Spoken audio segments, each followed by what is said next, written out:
ജനനായകനായ ആരാണ്? ജനനായകൻ വിജയും ഒരുമിച്ച് കൊച്ചിയിൽ ചേർന്നുകൊണ്ട് ഈ മഹാവിപത്തിനെതിരായി വലിയ ഒരു പോരാട്ടം നടത്തുകയാണ്.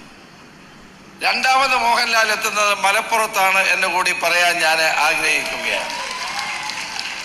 2 പരിപാടി തരാമെന്നാണ് പറഞ്ഞത്. ഒന്ന് കൊച്ചി, ഒന്ന് മലപ്പുറത്ത്, അല്ലെങ്കിൽ കോഴിക്കോട്, ഏതാണെന്ന് നമുക്ക് തീരുമാനിക്കാം. മലപ്പുറം വേണം അല്ലേ? ശരി, അത് നമുക്ക് ചർച്ച ചെയ്ത്. ഏതായാലും ഞാൻ വിജയെ കണ്ടല്ലോ, കഴിഞ്ഞ ദിവസം തമിഴ്നാട്ടിൽ പോയി അദ്ദേഹത്തെ കണ്ടു. ഞാൻ ആദ്യമായിട്ടാണ് കാണുന്നത്. ഞാൻ കണ്ട ഈ കാര്യങ്ങളൊക്കെ പറഞ്ഞപ്പോൾ അദ്ദേഹം വളരെ ഗൗരവത്തോടെ എന്നോട് പറഞ്ഞു, ഓപ്പറേഷൻ തുഫാന്റെ അലയടികൾ തമിഴ്നാട്ടിൽ വലിയ ശക്തമായിക്കൊണ്ടിരിക്കുകയാണ് എന്ന് എന്നോട് പറയുകയുണ്ടായി.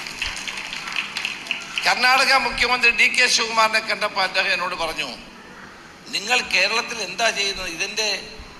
ഇതിൻ്റെ ഏറ്റവും വലിയ പ്രചരണങ്ങൾ നടക്കുന്നത് കർണാടകത്തിലാണ്. അടുത്ത ദിവസം ഞാൻ ചന്ദ്രബാബു നായിഡുവിനെ കാണുന്നുണ്ട്.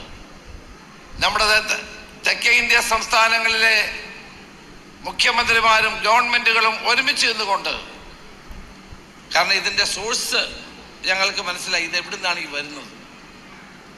അത് ഞാൻ വിശദമാക്കുന്നില്ല, കാരണം അത് വിശദമാക്കിയാൽ അത് രഹസ്യം പുറത്തു പോകും.